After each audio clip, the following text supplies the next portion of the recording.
सवाल इंडिया का में आपका एक बार फिर से स्वागत है। कोवैक्सीन के 2 डोज के बीच 12 से 16 हफ्ते का अंतर देने का सरकार का फैसला किस आधार पर लिया गया?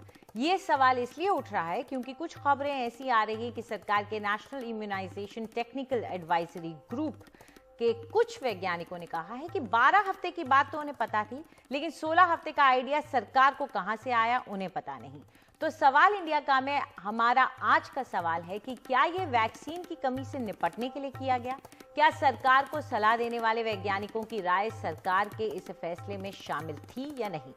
इस पर चर्चा करने के लिए हमारे साथ जुड़ रहे हैं डॉक्टर प्रवीण चंद्रा, जो कि मेदांता हॉस्पिटल से हैं, गुरुग्राम से, और डॉक्टर राहुल शर्मा, यथार्थ हॉस्पिटल से। शुक्रिया हमारे साथ जुड़ने के लिए। डॉक्टर चंद्रा, 12 हफ्ते की स्टडी तो मैंने भी पढ़ी थी, ऑक्सफोर्ड की आई थी, और उसमें लिखा था कि अच्छा एंटीबॉडी रिस्पॉन्स होता है, और ये बहुत पहले आ गई थी।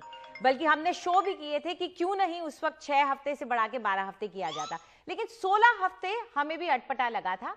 ये आपको क्या लगता है कि 16 हफ्ते के पीछे कोई साइंटिफिक आधार था सरकार के लिए?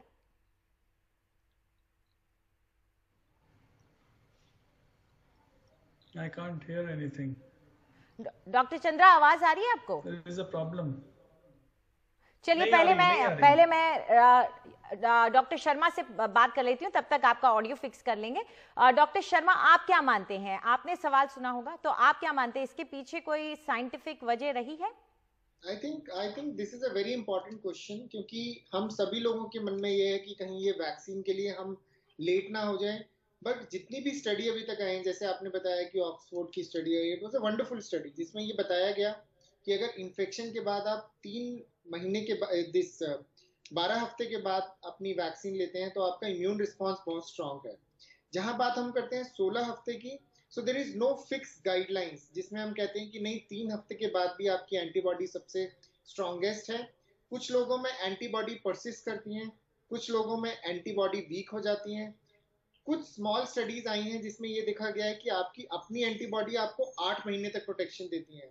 सो ये बहुत ही डाइसी क्वेश्चन है, और इस डाइसी क्वेश्चन में ये फायदा उठाया जा रहा है कि अगर हम गैप को 12 हफ्ते से 16 हफ्ते कर देते हैं, या एक और बहुत महत्वपूर्ण सवाल यहाँ पर आ रहा है कि 12 हफ्ते कहाँ से?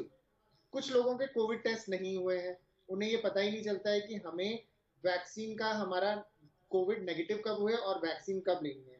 तो उसमें ये range, I think it will be helpful कि हम 12 हफ्ते से 16 हफ्ते के बीच में कभी भी अपनी वैक्सीनेशन ले सकते हैं। बट यस, जितना भी स्ट्रॉन्ग डाटा बाहर से आ रहा है वो अभी तक 12 हफ्ते के लिए है, लेकिन people are working on this कि अगर हम गैप बढ़ा देते हैं, या दूसरा क्वेश्चन आ रहा है कि क्या उन लोगों को सेकेंड डोज की जरूरत भी है कि नहीं है, क्योंकि एक डोज के बाद भी उनका रिस्पॉन्स इतना स्ट्रांग आ रहा है, antibody levels are comparable to patient जिनको इन्फेक्शन नहीं हुआ है और 2 डोज मिली है, वर्सेस पेशेंट जिनको इन्फेक्शन हो गया है और सिंगल डोज मिली है। So it is still a research question, there is no clear cut guidelines on this, but yes, maybe in future we can see that 12 से 16 हफ्ते will be a reasonable option. लेकिन एक सवाल ये भी बन जाता है कि जब यूके में डेल्टा वेरिएंट के चलते अब वक्त को सीमित किया जा रहा है, डॉक्टर चंद्रा, वहां पे वक्त घटाया जा रहा है, 8 हफ्ते पे आ गए हैं वो, तो फिर जहां से डेल्टा वेरिएंट का ओरिजिन हुआ था वहां पे वक्त को बढ़ाते रहना, और चलिए मान लिया उस वक्त कमी थी, उस समय वो बेस्ट स्ट्रैटेजी थी कि आप 1 डोज तो कम से कम दे दीजिए, लेकिन अब इसको रिवाइज करने का टाइम नहीं आ गया क्या? ओके, सो देखिए, ये जो सवाल आ रहा है कि कितना गैप होना चाहिए, ये थोड़ा इसके अंदर थोड़ा ध्यान से समझना पड़ेगा इसको, कि सबसे पहले जो हमारी शुरुआत हुई थी कि हम 1 महीने पे यानी कि 4 वीक्स में दे रहे थे, लेकिन ये देखा गया कि जब हम 4 वीक्स पे देते हैं और कंपेयर टू 12 वीक्स पे देते हैं, तो 12 वीक्स पे रिस्पॉन्स वॉज बेटर, और उसके अंदर एंटीबॉडी लेवल्स भी बेटर थे, और उसके अंदर हमारा जो प्रोटेक्शन रेट था वो भी ज़्यादा था। तो ये माना गया कि अगर हम 1 महीने पे देते हैं तो करीब 51 से 52% प्रोटेक्शन था, और जब हम 12 वीक्स पे देते हैं तो हमारा प्रोटेक्शन आ जाता है करीब 75%, और 100% प्रोटेक्शन फ्रॉम मोर्टेलिटी यानी डेथ से 100% प्रोटेक्शन हो रही थी when we were calculating at 12 weeks. और उसका मेन रीजन ये था कि जो हमारा वैक्सीन है ये एडिनो वायरस वैक्सीन है। अभी क्या रहता है कि जब हम लोग एक वैक्सीन देते हैं तो एंटीबॉडीज 2 चीजों के अगेंस्ट बनती है, एक तो कोविड के अगेंस्ट और दूसरे उसके कैरियर के अगेंस्ट। तो होता क्या है कि अगर हम जल्दी दे देते हैं तो ये कैरियर के अगेंस्ट जो एंटीबॉडीज हैं ये हमारे सेकेंड डोज के वैक्सीन को असर करने से रोक देती हैं। इसलिए ये माना गया कि 12 वीक्स पे जब उसका असर खत्म हो जाएगा जो कैरियर का है, तो हमारी वैक्सीन का असर बहुत अच्छा आएगा और एंटीबॉडी लेवल्स अच्छे बनेंगे। इस बेसिस पे ये बनाया गया था।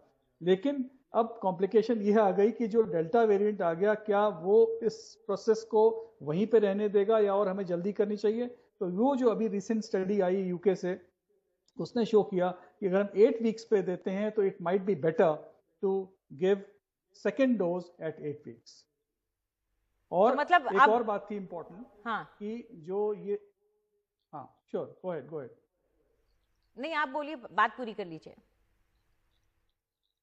या मैं ये कह रहा था कि दूसरी बात ये भी एक आ गई थी कि जो स्टडीज आई इजराइल से, जो ब्राजील से स्टडीज आई थी, ये देखा गया और यूके से भी, इवन यूनाइटेड स्टेट्स से, कि अगर एक वैक्सीनेशन हो जाए पॉपुलेशन में, फर्स्ट डोज लग जाए, तो एटलीस्ट कम से कम 51%, 52% लोगों को प्रोटेक्शन मिल जाता है। और अगर ये मास स्केल पे हो जाता है तो इसका प्रोटेक्शन बियॉन्ड 75 to 80% हो जाता है। It is like a herd immunity that this group of people are having a protection of 50%, which means overall it is a protection of more than 75-80%. बिल्कुल। So these are the variables जो which आप were ये taken बात into बोल रहे हैं ना, consideration. यही अगर स्टडी को लेकर के हम इस बात को मान ले कि हमारे पास वैक्सीन की कमी थी और हम एक स्ट्रैटेजी बनाते हैं कि हम सबको एक डोज दे देंगे, तो भी लोगों को साफ बात समझ में आ जाती है। डॉक्टर शर्मा, क्या आपको लगता है कि सरकार थोड़ा सा ट्रांसपेरेंट हो सकती है अपनी सोच को लेकर, ताकि लोगों में भी भरोसा जगा रहे, दूसरी पार्टियों में भी जगा रहे और राजनीति ना हो इन मुद्दों पर? I think this is very important कि जब भी हम कोई फैसला लेते हैं तो उसके पीछे का वैलिड रीजन हमें दिखाना है। जब हमने 12 वीक किया तब भी हमने वैलिड रीजन कोई नहीं दिखाया। वो तो मीडिया ने, डॉक्टर्स ने, रिसर्च से ये ढूंढा गया कि यस, जो इम्यूनिटी है वो 12 वीक पे ज्यादा बेटर आती है। बट डेफिनेटली कोई भी decision, specially health related decision जिसमें वैक्सीनेशन है, प्रिवेंटिव स्ट्रेटजीज हैं, अगर हम चेंज करते हैं, it should be very very transparent कि कहाँ से ये डाटा उठाया गया है और इसका क्या बेसिस है, जिससे लोगों के मन में कॉन्फिडेंस आता है और वो बूस्टअप रहते हैं कि हाँ, जो भी हम कर रहे हैं वो सही है। अदरवाइज सबके मन में ये भ्रम की स्थिति रहती है कि हमें वैक्सीन कब लेनी है। जैसे अभी जो ये 12 वीक हो गया है, इस पे भी रोज लोगों के हजारों सवाल है कि एक्चुअली 12 वीक पे लेनी, क्योंकि गवर्नमेंट ने तो पहले 4 वीक पे किया था। Then we have a data to back it up कि यस, अगर आप 12 वीक पे लेते हैं तो रेस्पॉन्स ज्यादा बेटर है। तो ये हमेशा ही ट्रांसपेरेंसी के साथ वैक्सीन को लेकर के इंफॉर्मेशन लोगों तक पहुंचाना बहुत मुश्किल काम है, और अगर वो मैसेजिंग बार बार चेंज होती रहती है और उसके पीछे का तर्क नहीं दिया जाता है तो और मुश्किल हो जाता है, और ये काम हमें करना होता है और वो बहुत मुश्किल है। फिलहाल आप दोनों हमारे साथ जुड़े, शुक्रिया उसके लिए।